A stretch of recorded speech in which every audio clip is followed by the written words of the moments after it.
오늘은 요한계시록 3장 1절에서 6절까지를 보겠습니다.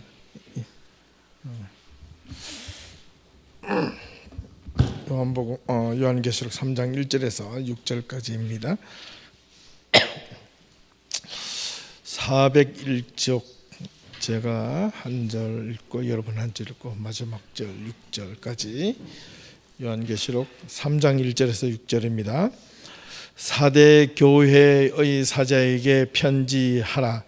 하나님의 일곱 영과 일곱 별을 가지신 이가 이르시되 내가 내 행위를 아노니 내가 살았다 하는 이름을 가졌으나 죽은 자로다.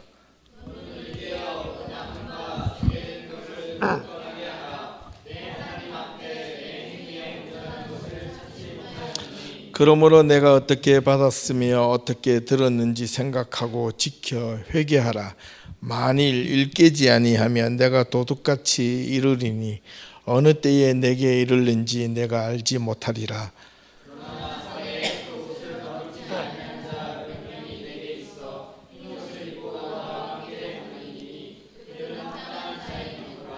이기는 자는 이와 같이 흰옷을 입을 것이요 내가 그 이름을 생명책에서 결코 지우지 아니하고 그 이름을 내 아버지 앞과 그의 천사들 앞에서 시인하리라. 아멘. 오늘은 사대 교회입니다. 벌써 5번째 교회이네요. 처음 교회가 기억나시나요? 에베소 교회. 에베소의 뜻이 무엇이라고 했죠? 기억나시나요?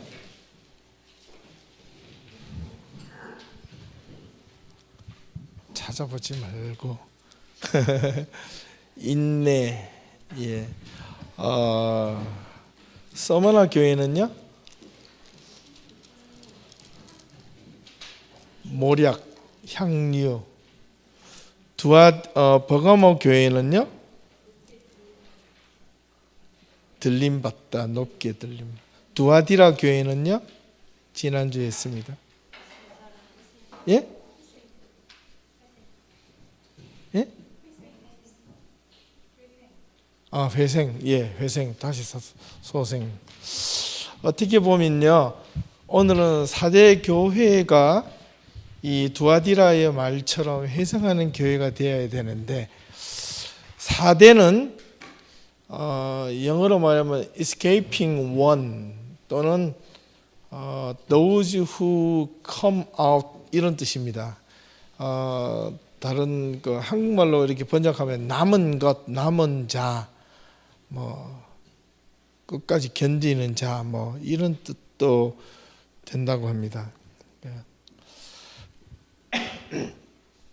사대 교회의 그 위치를 우리가 조금 알고 시작하면 오늘 사대교회에 대한 말씀을 이해하는 데 상당히 도움이 됩니다.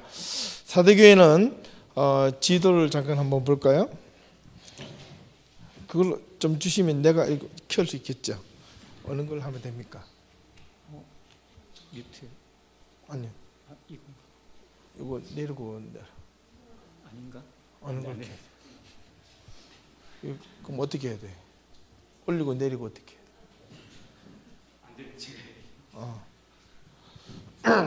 이게 소아시아 7개인데요. 에베소 교회에서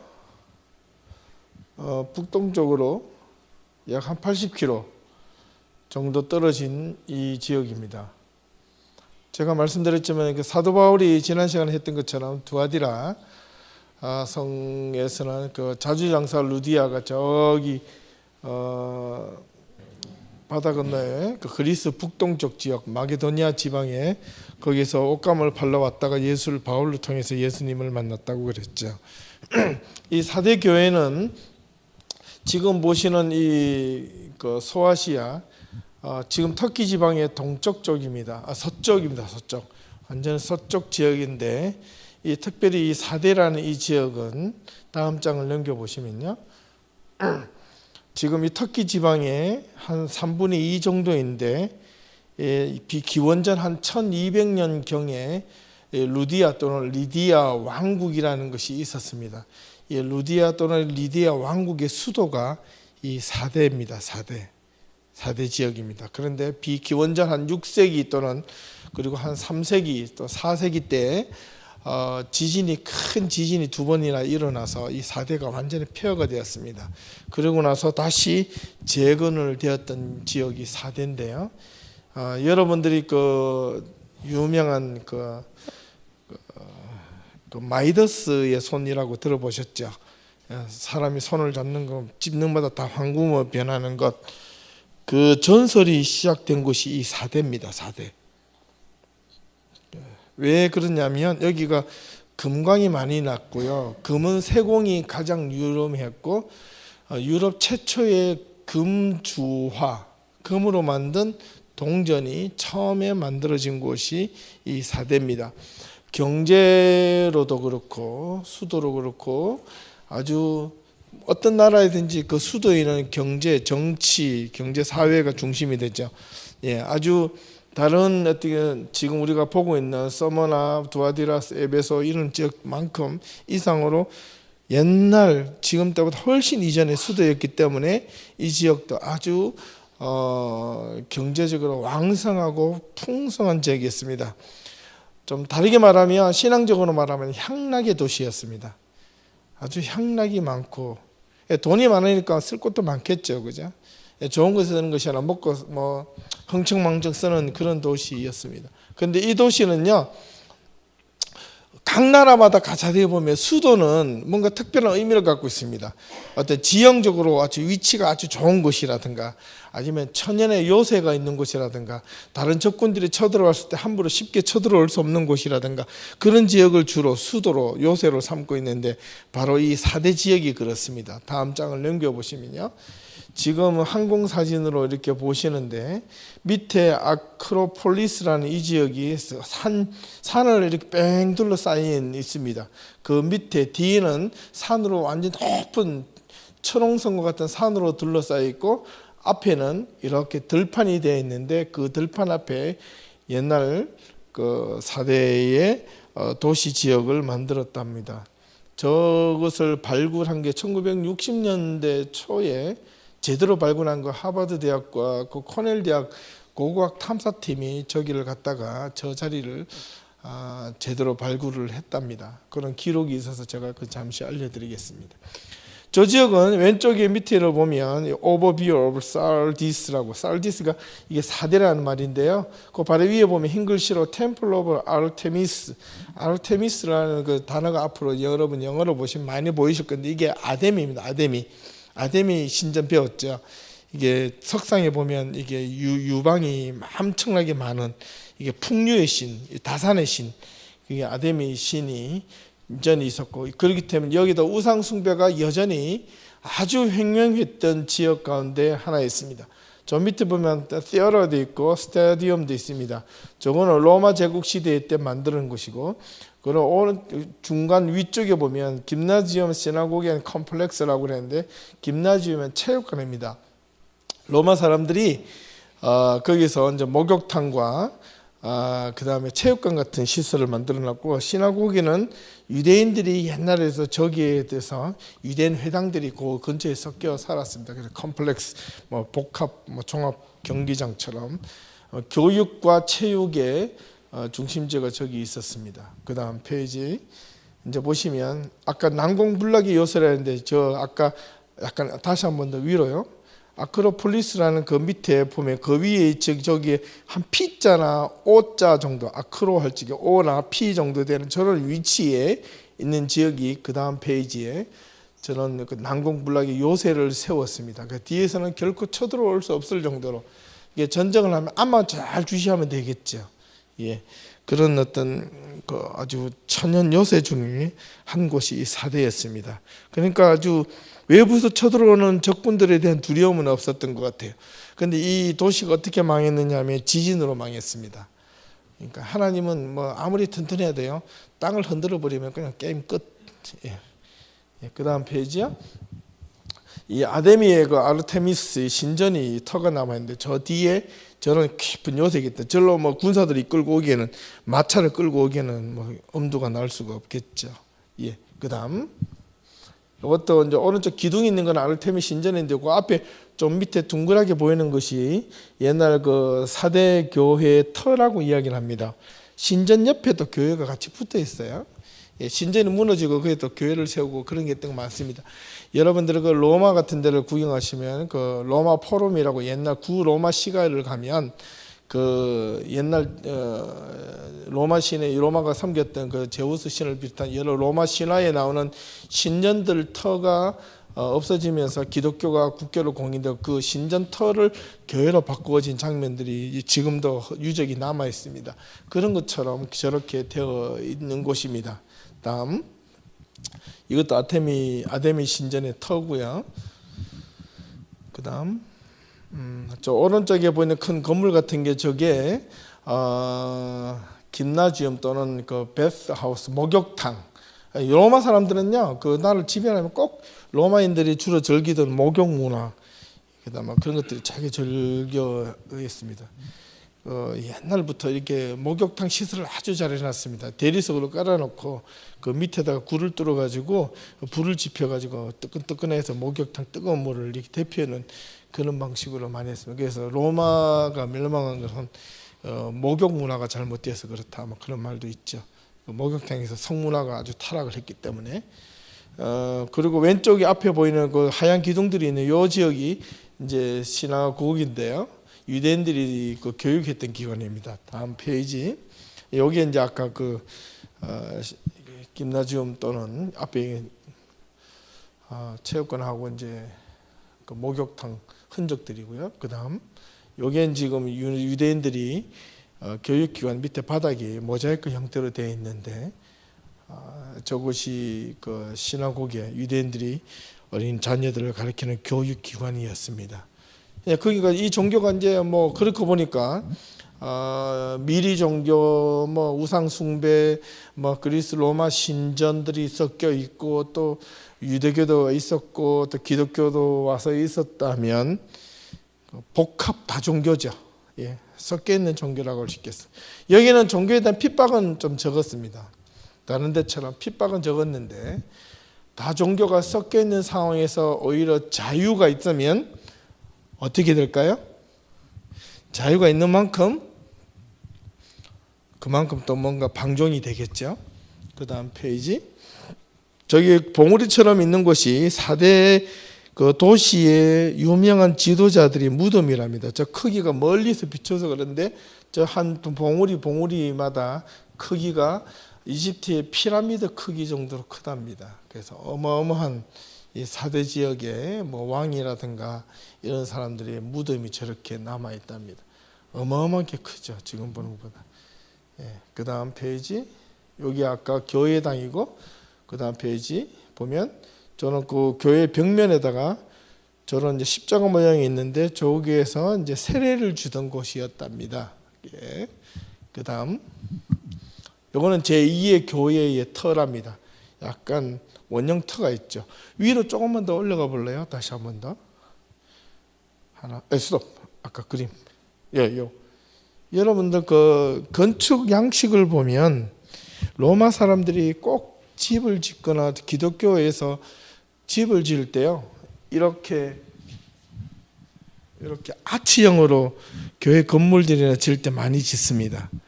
저 아치의 형은 고대 로마 시대에서부터 상징하는 건축의 양식인데 빅토리입니다. 승리의 상징입니다.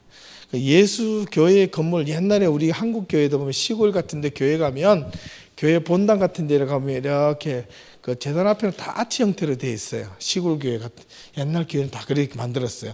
또 교회 창문도 보면 위에 끝에는 꼭 이렇게 반달처럼 되어 있는데 그게 그냥 만들어진 게 아니고요. 다 상징적인 거예요. 예수 그리스도의 승리. 근데 원래는 로마 개선 장군들이 전쟁을 끝나고 나면 정전에 승리하고 로마 신전으로 들어오면 뭘 만들었죠? 개선문을 만들었어요. 그 개선문을 만들어질 때까지 로마 군인과 장군들은요 로마 시내로 들어오지 못합니다. 그 로마 개선문이 만들어질 때까지 1년이 걸리든 2년이 걸리든 로마 외곽 성 외곽 지역에서 그냥 머무릅니다. 그러고 나서 그 개선문이 완성이 되고 나면 그 개선문을 들어가서 이제 통과해서 승리의 상징을 하는데 그 개선문의 이 안에 모양이 바로 이 아치형입니다.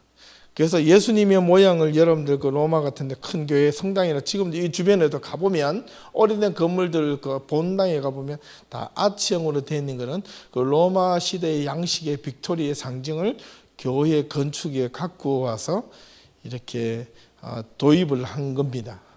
예, 다음 이렇게 말하는 이유가 있겠죠?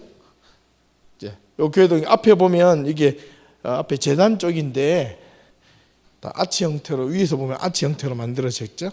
그 다음 예 됐습니까? 앞으로 여기까지만 하고 이런 그림을 좀 보고 이제 상상을 좀 하고 이제 사대교회로 들어갑니다. 오늘 주시는 이 말씀 가운데 1절 말씀에 보면 여전히 소아시아 7교회를 통해서 예수 그리스도 어린 양 예수 그리스도에 대한 상징이 각 교회마다 다르게 표현되어 있습니다. 요거는 마지막 끝날 시간에 제가 다시 묶어서 여러분들한테 설명을 해드리겠습니다. 자, 사대교회 사자에게 편지하라. 하나님의 7영과 7뼈를 가지시니 이게 어린 양 예수를 상징하는 건데요. 그 다음에 이르시되 내가 내 행위를 아노니 내가 살았다 하는 이름을 가졌으나 죽은 자로다. 성경이 이렇게 되어 있습니다.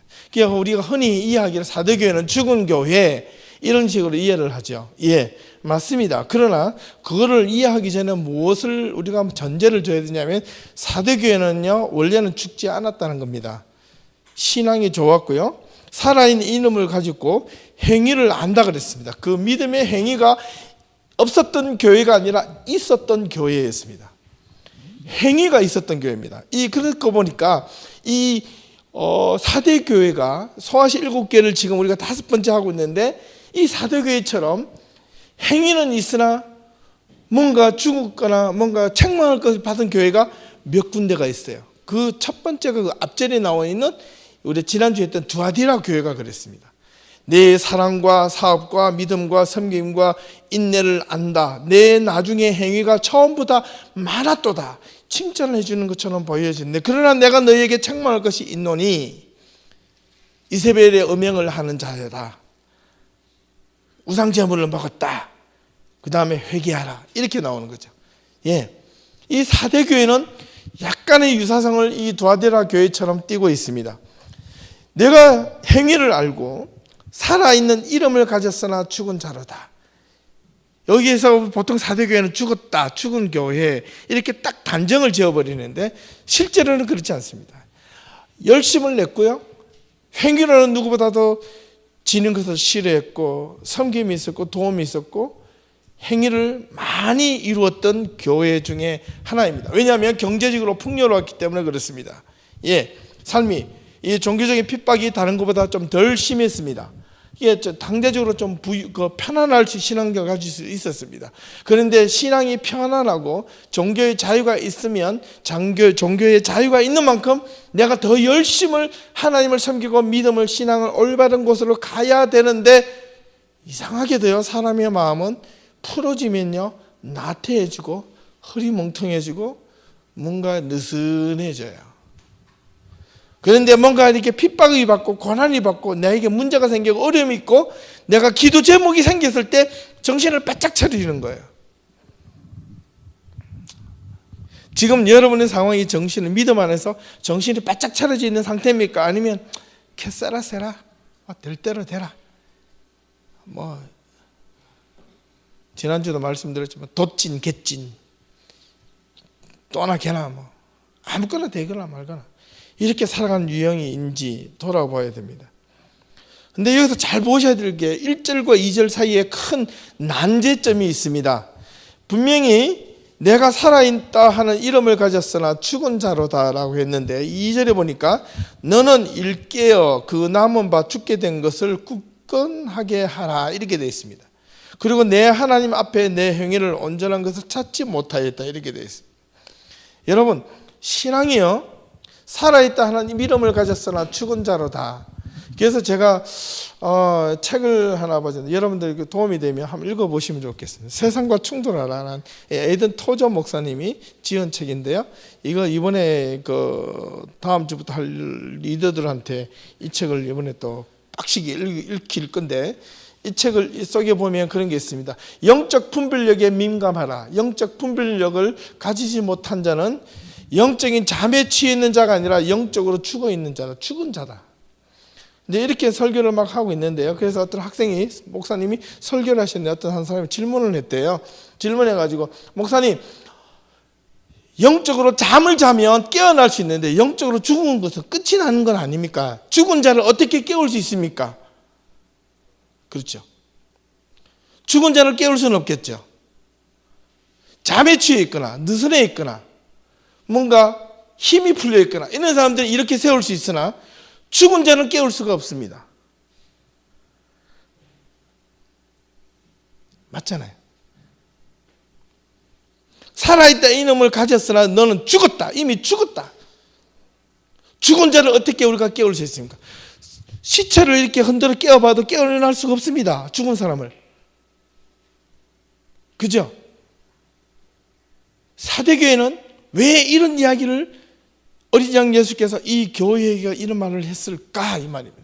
그런데 2절에 보니까 너는 일 깨어, 이걸 wake up, 영어로 보니까 wake up, 깨어나다, 다시 일어나다, 잠에서 깨어나다 이런 뜻이에요.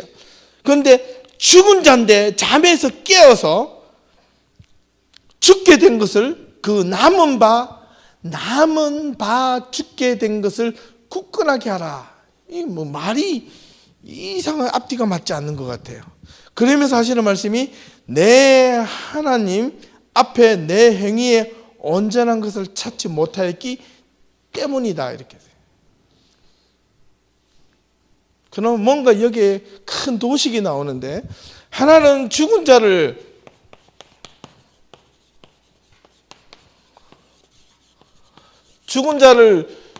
웨이크업을 할 수 없습니다. 그죠? 일으킬 수 없어요. 그런데 어떻게 이를 다시 이 사람을 웨이크업을 할 수 있겠냐 말이에요. 그렇게 말씀하신 이유가 무엇인가? 그런데 앞에 단서를 두는데 네 행위와 살아있는 이름을 가졌으나 죽었다. 이 사람이 진짜 죽은 게 아니라는 겁니다. 그러면 무엇이 죽었는가? 지금 이걸 이야기하고 싶은 거 하는 겁니다. 무엇이 죽었을까요? 행위가 죽은 것이 아닙니다.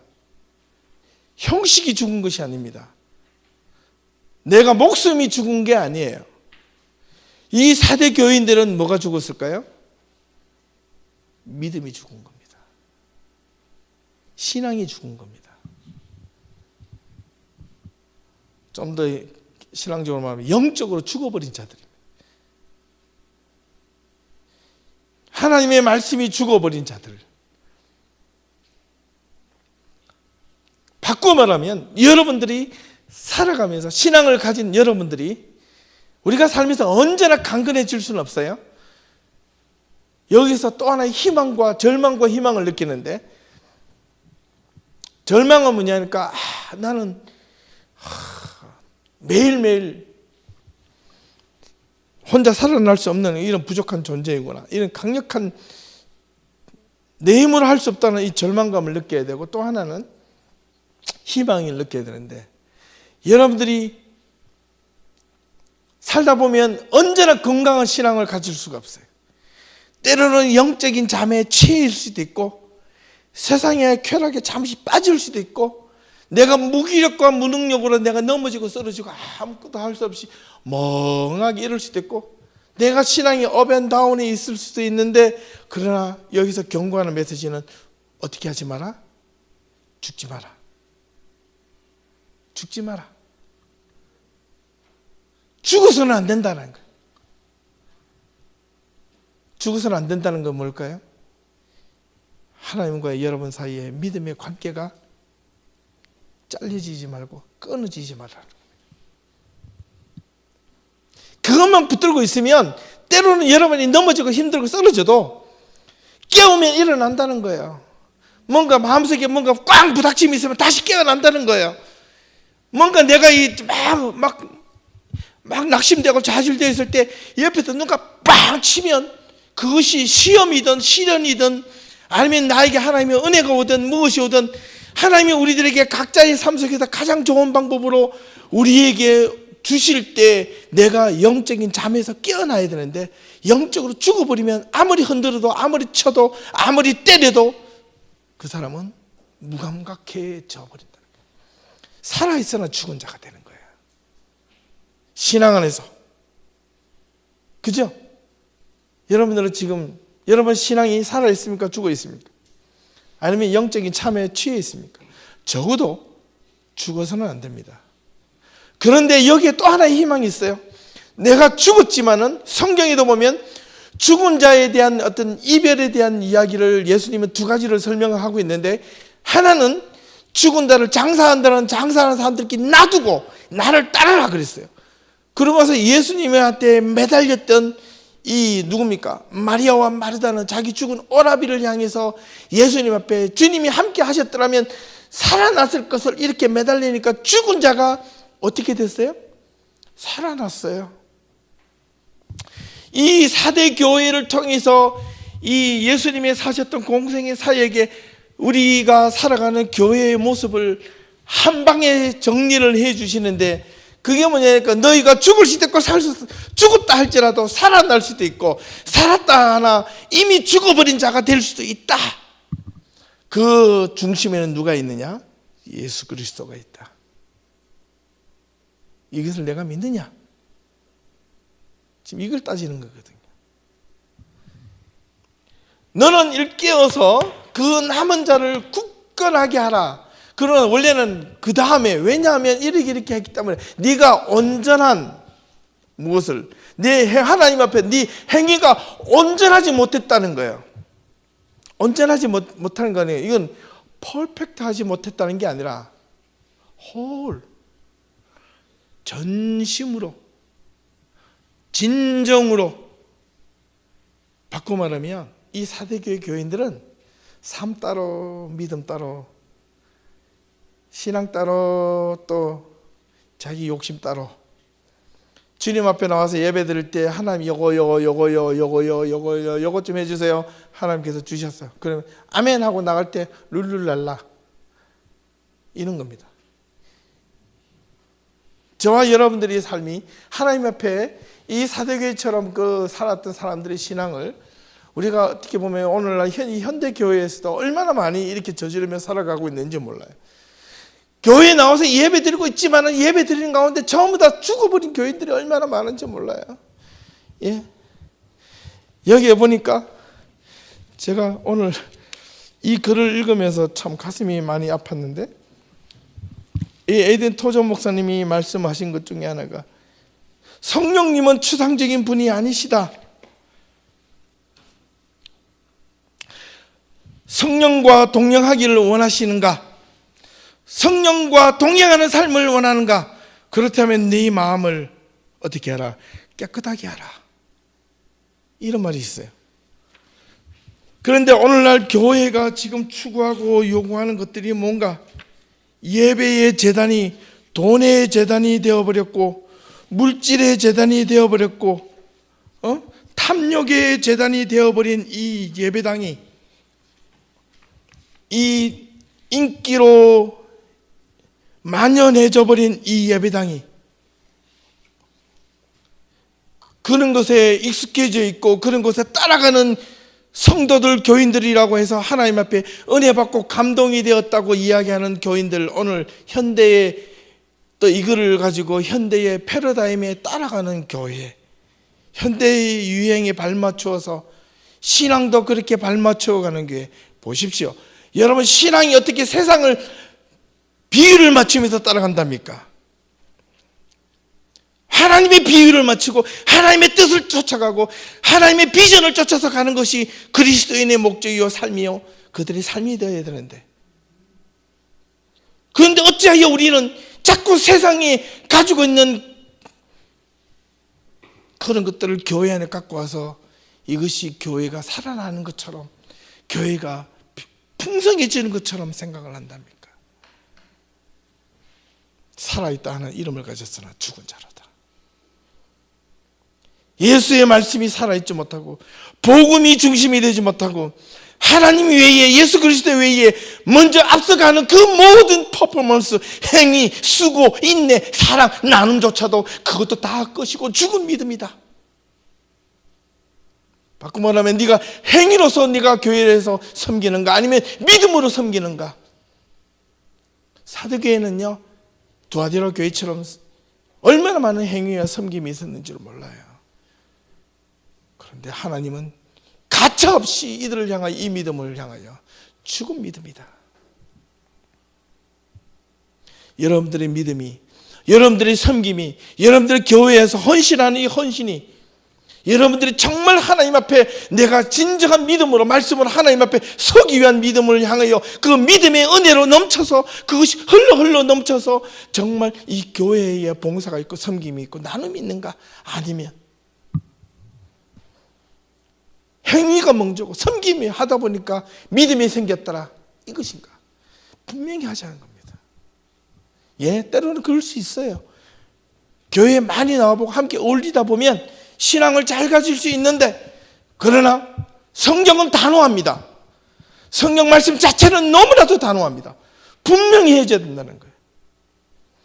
하나님의 말씀 외에 앞서가는 그 모든 것은 다 가짜다. 페이크다. 살아있으나 죽은 것이다. 그런데 그거로부터 너는 일깨워라. 어떻게 죽은 자를 일깨울 수 있답니까? 여기에 뭐가 들어갈 때 일깨울 수 있습니까? 예수 그리스도. 아멘.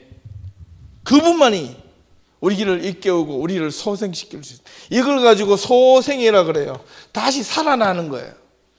여러분들 신앙 안에서 여러분들 믿음이 죽었을 때 정말 여러분들 삶의 신앙이 하나님 앞에서 완전히 관계가 끊어져 교회를 떠난 사람들, 교회의 낙심에서 떠난 사람들, 어떤 사람의 실망에서 떠난 사람들, 어떻게 보면 그 다 관계가 끊어져서 그래요. 그러나 관계를 이을 수 있는 분은 오직 어떤 사람들은 그래요. 가가지고 다시 한번 손 붙잡고 끌어오세요. 이것도 필요합니다. 누구 가서 이야기를 해주세요.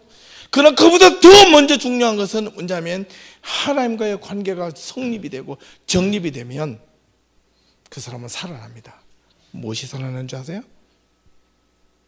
먼저 믿음이 살아납니다.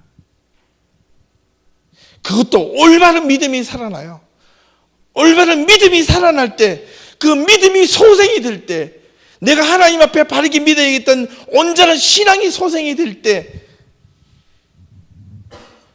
이 사도교회와 같이 책망받지 않는 교회가 된다는 겁니다. 여러분들은 어떤 교회입니까? 어떤 교회의 모습입니까? 3절을 보십시오. 그러므로 내가 어떻게 받았으며 어떻게 들었는지 생각하라. 그리고 지켜. 무엇하라? 무엇하라요? 끊임없이 회개하라. 그러니까 교회는요, 주일날 교회하면 지난 한 주일 동안 잘못한 걸 용서해 주시옵소서. 회개의 역사가 흘러 넘치는 것이 교회가 되어야 됩니다. 아무리 내가 잘했더라도 내가 내 자신을 돌아보면 회개할 것이 너무 많아요. 그것이 무엇이든 간에 그 회개를 토로하는 자는 하나님의 은혜가 흘러 넘치고, 불평이 토로하는 자는 불만이 넘치는 자입니다. 감사가 넘쳐나는 사람은 행복을 향해 서 있고, 불평이 넘쳐나는 사람은 불행을 향해 서 있다는 말이 있어요. 그렇지 않나요? 그죠? 여러분, 하루에 24시간 중에 일이 많든 적든 나에게 주어진 이 하루가 하나님 앞에 감사하며 사시는 삶입니까? 그러면 여러분은 행복한 사람, 행복함의 앞에 서 있는 사람이고, 오늘 하루의 삶이 너무 짓눌겨서 힘들어서 나에게 주어지는 이 삶 때문에 아이고 좀 피했으면 좋겠다, 좀 쉬었으면 좋겠다, 그리고 좀 쉬어봐요, 또 일 없어서 또 궁시렁궁시렁 그래요. 제발 일 좀 했으면 좋겠다. 또 일하는 사람 일을 너무 많이 주니까 아이고 이제 좀 그만 줬으면 좋겠다. 예, 사람은요, 이 줘도 지랄이고 안 줘도 지랄입니다. 많든 적든 하나님 앞에 내가 행복하게 서 있기 위해서 그 주어진 하루에 대해서 감사함으로 사는 사람은, 여러분, 내가 일이 없을 때 쉬어서 감사하고, 일이 많았을 때 할 수 있어서 감사하고, 내가 언제 그렇게 일을 많이 하겠어요? 내가 또 언제 이렇게 쉬는 날 한번 제대로 쉬어보겠어요? 우리 다음 주에 우리 권사님 세 분들 또 아주 중남미에 저도 가보지 못한 환상적인 곳으로 가신다는데, 제가 지난주 권사님들한테 그랬어요. 이왕이면 좀 오래 있다 오시라고. 예. 그 가서 예배만 드리시라고. 예. 세 분이 모여가지고 한 분은 사회 보시고, 한 분은 기도하시고, 한 분은 말씀을 읽고 나누시고, 축도는 할 수 없지만 통성기도 같이 하시고, 이러면 역할 세 분이서 역할 다 나눌 수 있지 않겠습니까? 그럼요. 두세 명이 있는 곳에 내와 너와 함께 하리라. 그러나 왜 우리가 교회에 와서 예배를 드립니까? 살아있는 공동체, 믿음의 공동체, 서로의 신앙을 확인받고 격려해 주기 위해서 있습니다. 회개는요, 교회가 살아남는, 믿음이 소생하는 첫 번째 단계입니다. 나는 회개할 게 없어요. 나는 열심히 성실하게 살아가는데 회개할 게 없어요. 이런 사람들만큼 그 안을 들여다보면 지저분한 게 너무너무 많은 사람들.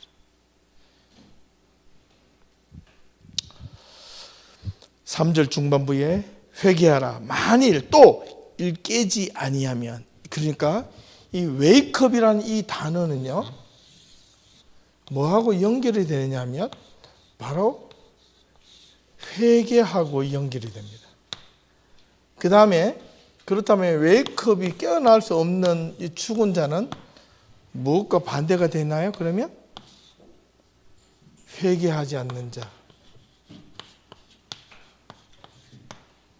자기에게 무엇이 문제가 있는지 모르는 자, 신앙으로 무엇이 문제가 있는지 모르는 자,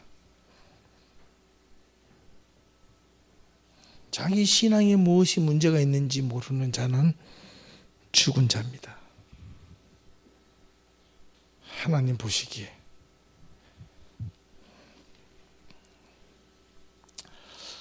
만일 깨지 아니하면 내가 도둑같이 이르리니 어느 때에 내게 이르는지 네가 알지 못할 것이다. 이렇게 이 예수님이 다시 오심을 도둑이라는 이 표현을 쓰셨는데, 소리 소문 없이 오겠다는 거예요.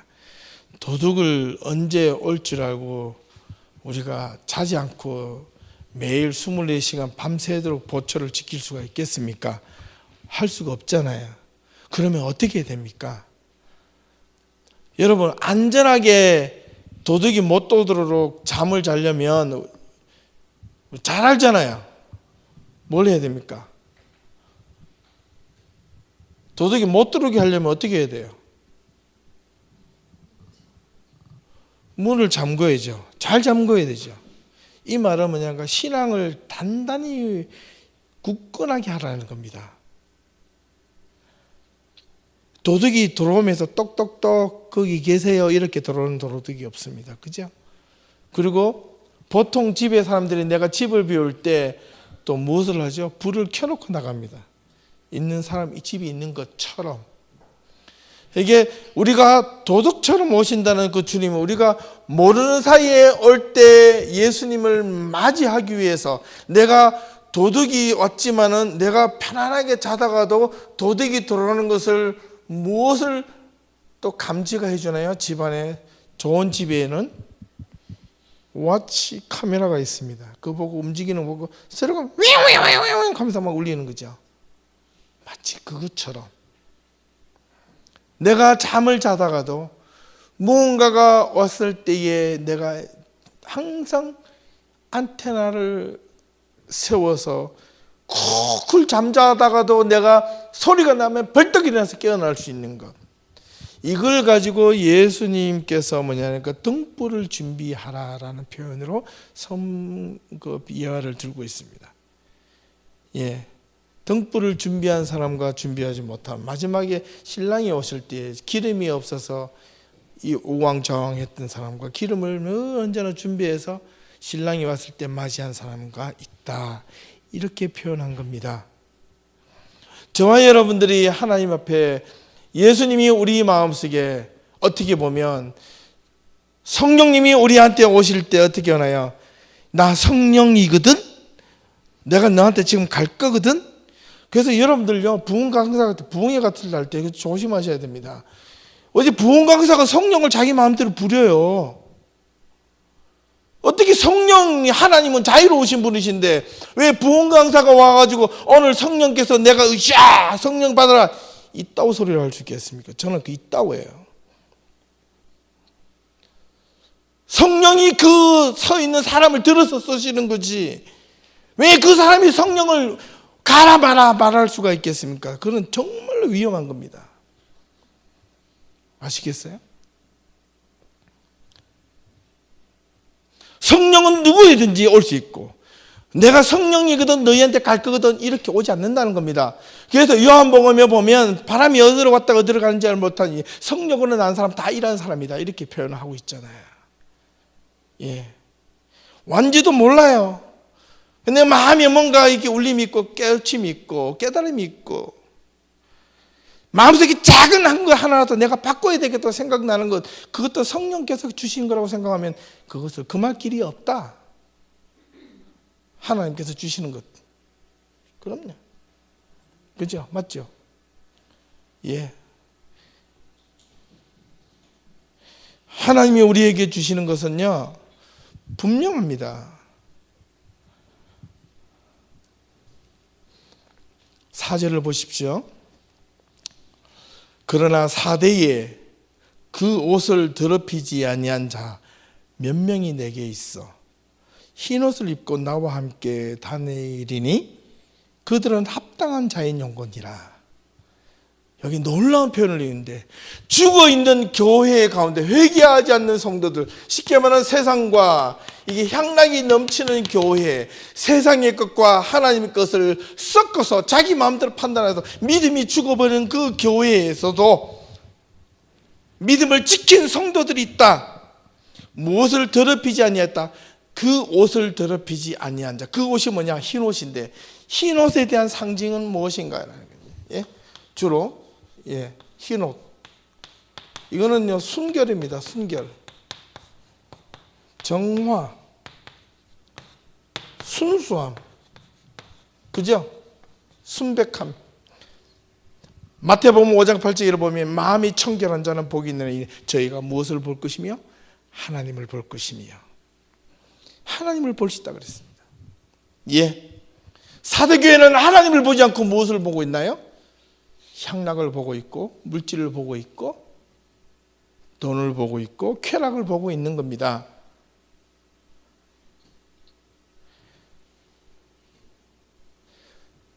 그러나 하나님의 사람들은, 하나님의 거룩한 성도들은 흰옷을 입은 자들이라는 겁니다. 흰옷을 왜 또 입은 자라고 하시는지 아시나요? 흰옷을 입은 자. 근데 아까 앞쪽에 보면 사대교회 교인들의 대부분은 어떤 사람들이다? 옷을 더럽힌 자들이다.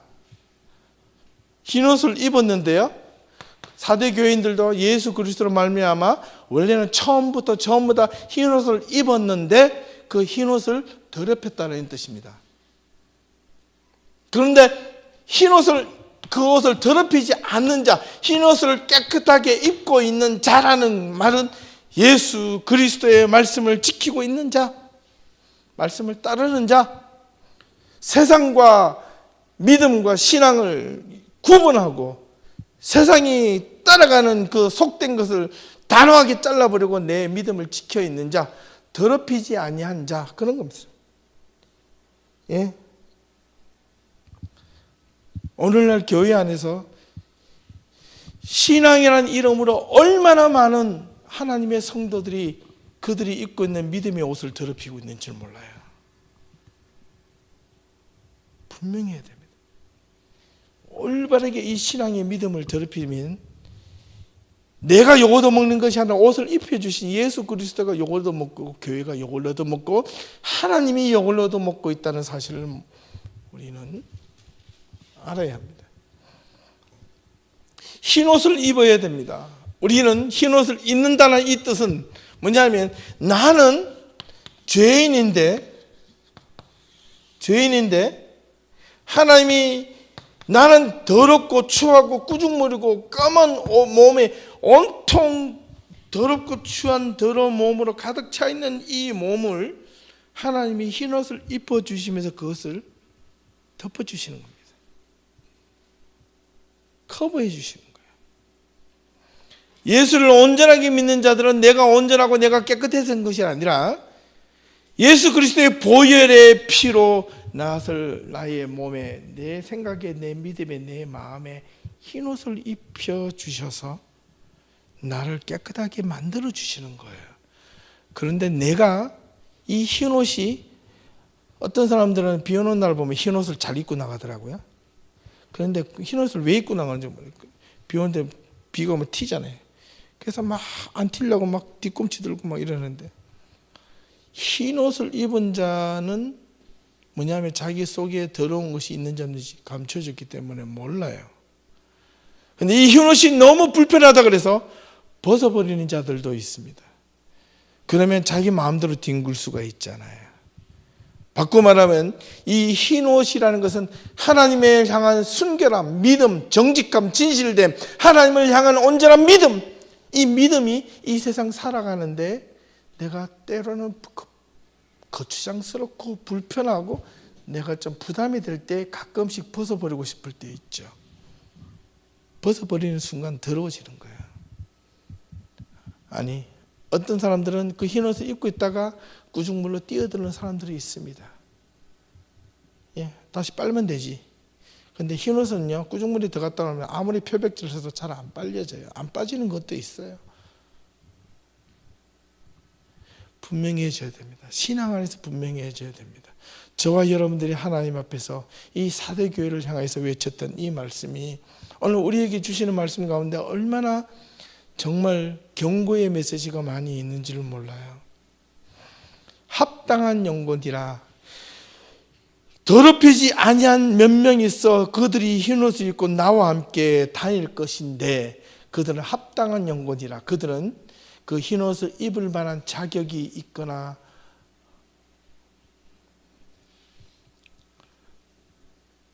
입을 만한 준비가 되어 있는 사람이었다는 겁니다. 그리고 5절에 보니까 이기는 자는 이와 같이 흰옷을 입을 것이요. 무엇을 이겨야 한답니까?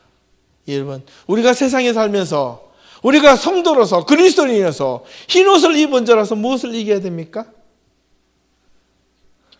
예, 주먹으로 아니잖아요. 믿음과의 싸움에서 이기게 되죠. 신앙의 싸움에서 이기게 돼요. 내가 말씀 앞에서 내가 나태해지려고 하는 것, 내가 기도하는 기도의 삶이 나태해지려고 하는 것, 내 신앙이 조금 흐트러지려고 하는 모습, 내가 내 마음대로 조금 하나님의 뜻대로가 아니라 내 마음대로 살려고 하는 이 작은 어떤 이런 요동치는 것들로부터 내가 싸워서 내 스스로가 절제하고 이겨야 됩니다.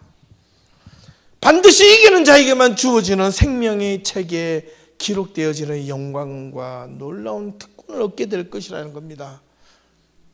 질 때는 소용이 없어요. 이제는 안 돼요. 하나님이 안 된다는 겁니다. 그 이기는 힘은 누구에게 있어? 누구에게 네가 이기고 지금은 누구한테 달려있어? 예수 그리스도한테 있는 게 아니라 너 자신들에게 있어. 그래야지 내가 나중에 심판할 때 너한테 묻지. 너한테 물을 이유가 있지. 물어야 되지. 지금 이 말을 하고 싶어 하는 겁니다. 이기는 자는 이와 같이 흰옷을 입을 것이요. 여러분의 신앙생에서 매일처럼 살아가는데 여러분 삶이 하나님의 말씀으로 날마다 승리하는 삶이 되기를 바랍니다. 예, 승리하셔야 됩니다. 뭐 어떻게 승리를 해야 됩니까? 이렇게 묻잖아요. 쉽죠? 너무 단순하죠? 뭐 어떻게 합니까? 예, 아닌 건 아니더라 그러고 인 건 이더라고 그러시면 됩니다. 뭐 어려울 건 없잖아요. 근데 그 안에서 아닌 것 같아, 인 것 같아라고 하는 순간은 그 안에 뭐가 들어갑니까? 내 탐심이 들어가고 욕심이 들어가고 내 사심이 들어가면 이 말씀에 대해서 부담이 되고 내가 따라가는 삶이 힘겹고 고난스럽고 뭔가 좀 거북스러워지기 시작하는 겁니다. 그러나 그로부터 한 번만 훈련이 되면 우리는요 진짜 자유로울 수 있어요. 예수 그리스도 안에서 얼마나 자유로운데요? 마음 놓고 하라는 거예요. 네가 아니 갈 곳이 어디 있습니까?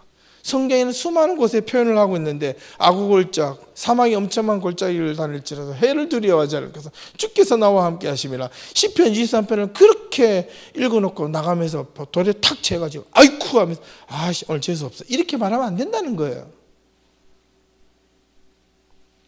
돌멩이에 부딪혀면서도 아이 오늘 재수가 없다고 이 말을 쓰면서 내가 오늘 내 삶이 내 생각대로 내 뜻대로 내 계획대로 안 된다고 해서 내가 사망이 엄청난 골짜기를 타는 것보다 덜 하잖아요. 제일 중요한 것은 여기서 말씀하고 하는 핵심은 첫 번째 죽지 말자. 신앙으로 죽지 말자. 신앙으로 결코 죽어서는 안 된다. 그러나 죽었다 할지라도 살아날 수 있는 방법이 있다. 오직 누구의 힘으로? 예수 그리스도의 힘으로 그분의 도우심을 받았는데 근데 그거는 극히 적어요. 극히 적어요. 신앙으로 단절되고 신앙으로 끊어진 자들이 다시 이어지는 것은 쉽지 않습니다. 두고 보십시오. 얼마나 힘든 노력과 고통과 자기 안에 있는 모든 것이 다 무너지기 전까지는 절대로 하나님 앞으로 다시 소생할 수 없습니다. 하나님을 한번 떠나고 한번 관계가 끊어진 자들은 하나님을 향한 불신이 너무 심하기 때문에 자기에 다가오는 모든 삶을 다르게 본다는, 자기 중심적으로 본다는 거예요.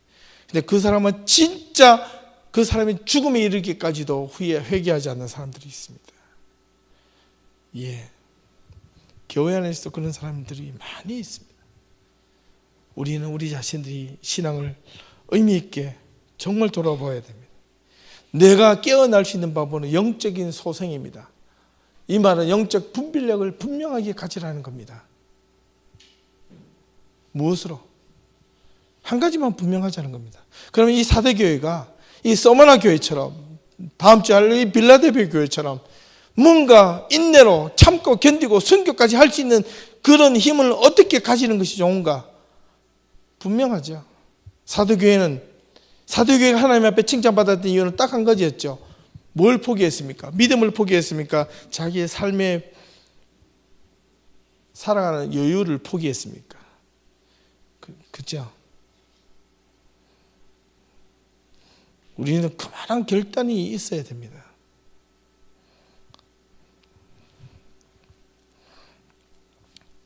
(5절) 다시 한번 봅니다. 이기는 자는 이와 같이 흰옷을 입을 것이요 내가 그 이름을 생명책에서 결코 지우지 아니하고 그 이름을 내 아버지 앞과 그의 천사들 앞에서 시인하리라. 누가? 예수 그리스도께서. 이 요한계시록 20장인가요? 그거 보니까 12절인가요? 그거 보니까 또 다른 책 한 책이 있어. 그것을 펼쳐보니 그것이 생명책이더라. 생명책에 기록된 자만이 흰보자, 백보자 심판, 흰옷을 입고 내려오신 예수님의 심판대 앞에서 이름을 호명을 한다는 겁니다. 예, 출석을 부른다는 겁니다. 예. 이번 주일날 우리 예담교회 교족부를 돌릴 겁니다. 출석부입니다. 다 적어주십시오. 예, 예담교회 등록 꼭 하셔야 됩니다. 여러분이 하나님이 예수 그리스도께서 아버지 앞과 천사들, 하나님이 부르시는 천사들 앞에서 시인이란 말을 하는데 이건 정말 놀라운 겁니다. 이거는요, 뭘 하냐면 교회들에게 뭘 하시겠다는 거냐면 고백한다는 겁니다. 확인시켜 주겠다는 겁니다. 컨펌 하시겠다는 겁니다. 보증을 서겠다는 뜻입니다. 오늘 사대교회를 보면 저 여러분들이 함께 말씀을 좀 나눠야 될 이 세 가지를 잠깐 한번 오늘은 한번 읽고 마치겠습니다. 한번 보고 한번 해보겠습니다.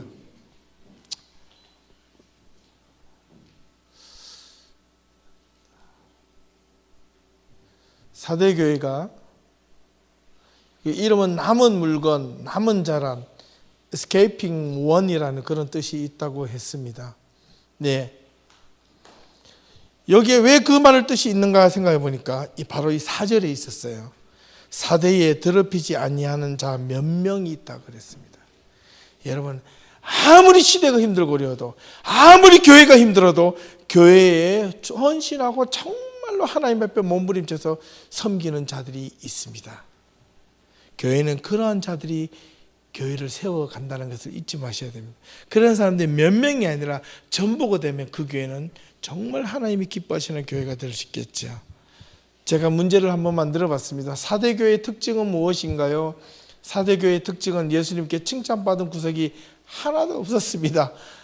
예, 책만 받았습니다. 단지 1절에 내가 내 행위를 아노니 내가 살았다 하는 이름을 가졌으나 죽은 자라더라고 오히려 경고받았습니다. 왜 이런 말을 듣게 되었을까요? 살았다 하는 이름을 가졌지만 그들의 실제 삶은 왜 죽은 자의 모습으로 변해있을까요? 이거는 그 사대라는 지역의 특성을 아셔야지만 답을 우리가 할 수 있는 겁니다. 향락과 풍류와 그런 도시라 그랬죠. 이걸 오늘 우리들의 삶으로 한번 비교해 보십시오. 예. 2절 말씀에 예수님은 사대교회를 향하여 너는 일깨어 그 남은 바 죽게 된 것을 굳건하게 하라. 내 하나님 앞에 내 행위에 온전한 것을 찾지 못하였다고 왜 예수님은 사대교회를 향하여 말씀하셨을까요? 이거는 첫 번째 질문에 우리가 정직하게 답을 할 수 있으면 두 번째 답은 또 함께 할 수 있다는 겁니다. 일깨어라는 것은 wake up 이란 말로 정신을 바짝 차리다 또는 일어나다, 다시 생각하다 이런 뜻이 있습니다. 이 깨어나다는 뜻보다 정신을 바짝 차리다, 다시 생각하다는 말로 바꾸어서 번역을 다시 한번 해보면요 이렇게 나옵니다. 참 재미있어요. 너는 정신을 바짝 차려서 그 남은 바 죽게 된 것을, 이거는 죽어가는 것들을 다시 굳건하게 일으켜 세워라 이런 겁니다. 너는 다시 한번 집중해서 생각해봐라. 네가 지금 죽어가고 있는지 지금 살고 있는지, 죽어가고 있다면 그것을 죽은 것을, 죽어가고 있는 것을 다시 정신을 바짝 차려서 내 믿음을 다시 일깨워서 내가 지금 불만이 있는 것, 내가 지금 마음속에 여러 가지 좀 내가 무너져 가고 있는 것들을 정신을 바짝 차려서 이것을 다시 리빌드업을 하라는 거예요. 세워가라는. 4절 말씀을 보니 그러나 사대에 그 옷을 더럽히지 아니하는 자 몇 명이 내게서 흰 옷을 입고 나와 함께 다니리니 그들은 합당한 자인 영고라 하였습니다. 죽어 있는 신앙 속에서도 죽지 않고 살아있는 믿음의 성도들이 있다는 말인데, 흰 옷을 입고 있다는 말은 순결하다는 뜻이고, 믿음의 순결함은 더럽고 추하지 않은 정결한 신앙을 의미합니다. 합당한 자가 있다는 말은 무슨 뜻일까요? 합당한 자. 예? 우리가 흰 옷을 입은 합당한 자가 되기 위하여 할 일이 있다면 우리가 성도로서, 우리 예담교회 성도로서, 하나님의 자녀로서 어떤 삶을 살 수 있을지 오늘 이 사대교회를 통해서 여러분들이 모임에서 한번 여러분들의 마음을 쉐어링을 잘 하시면서 여러분 신앙을 함께 비교하며 서로 돌아볼 수 있기를 바랍니다. 우리 함께 기도 한번 하겠습니다. 한 2, 3분 동안 기도 한번 하시겠는데요. 먼저